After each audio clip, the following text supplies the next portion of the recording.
Okay. Okay na naman. Sige lang tayong okay na. Ito na yung post-workout meal ko ngayon.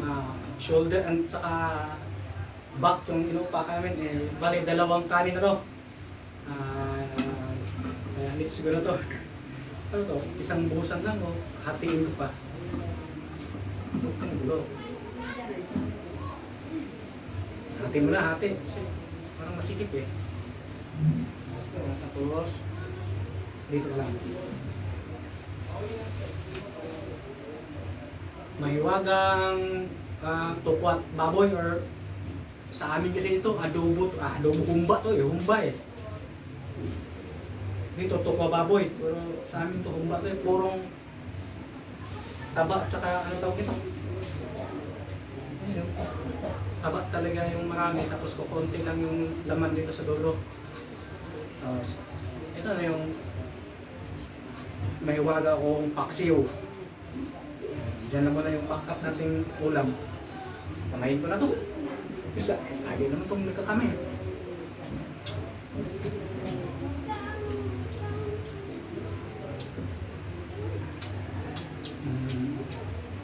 Kain mo na yung humba ngayon kasi pagka mag-start na naman ng cutting, hirapan naman tayong kakain ng humba.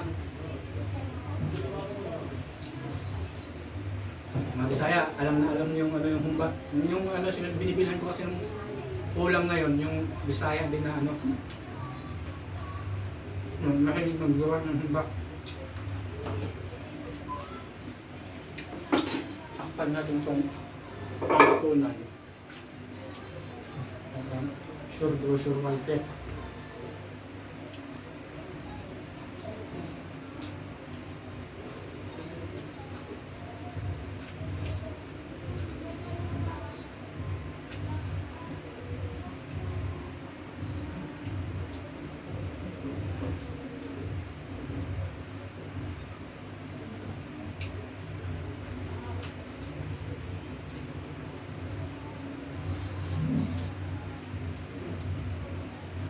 Ngayon ito talaga pag mag-bulking, pagka wala kang budget, damihan mo na yung carbs.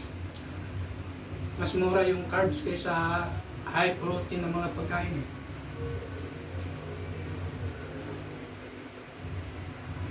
Yun na yung solusyon sa mga walang budget. Pag may budget pa sana, maganda sa harap, parang high protein, tapos low carb, low fats.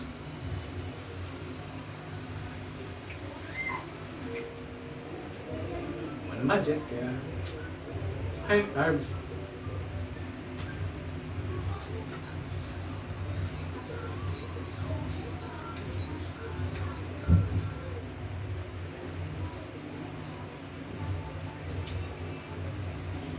Yung tinanghali ng gusto yung almusal. Pero kumain naman kasi ako bago umakyat sa gym, kumain ako ng parasong malunggay panisal eh.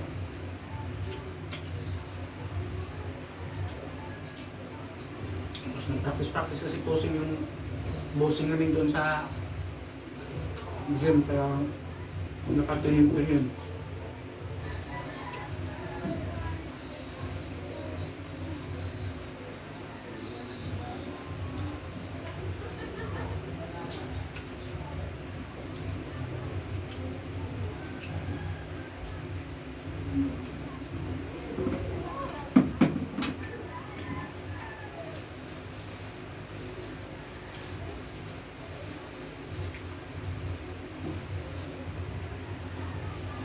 Ito sinagad ko na kasi kasi parang akong si Michael nito eh, 2 meals a day na lang ako.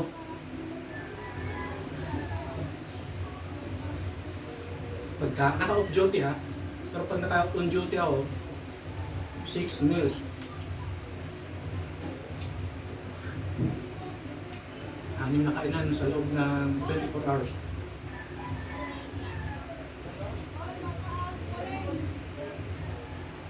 Parang wala lang binago. Nalusap lang niya hapunan.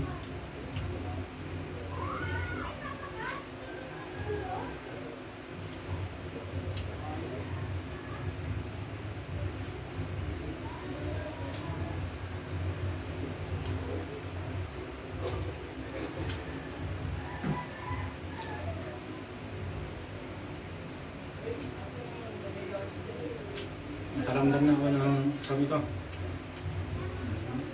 Umay sa taba, tanggalin na lang natin yung laman sa dula. Masarap ito pang pulutan. Biglang naisip yung alak.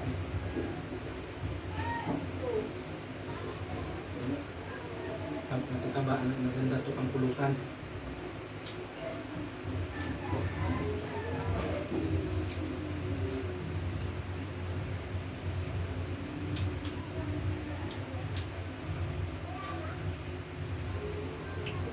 Muning, ano, meron ka bang nararamdaman? Bakit ka pa tamlay-tamlay?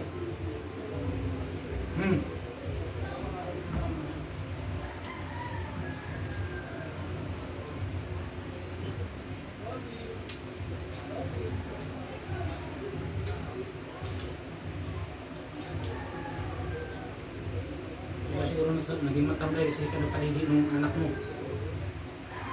Yung isa lang yung nagpapadidi.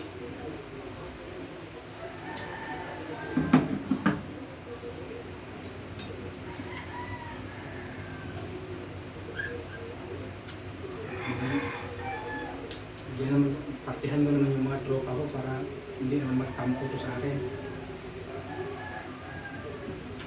Tapos lagyan natin ng ngayon natin itong ba.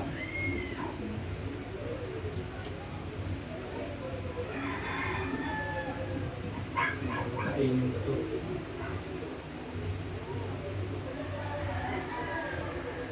Makunat ko siya. Ubos na ano tam yung ramdaman ko na yung nginig kung sa Bisaya pa.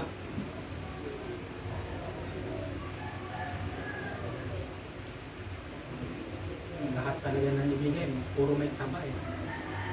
Isa-isa yung ano yung pork steak yung binibili ko wala lang yung taba. Ringgo kasi ngayon kaya hindi nagbibenta rin yung isang socket ko na paborito talaga na yung pork steak. Ganun yun. Hindi naman ito yung ubos yung sabaw.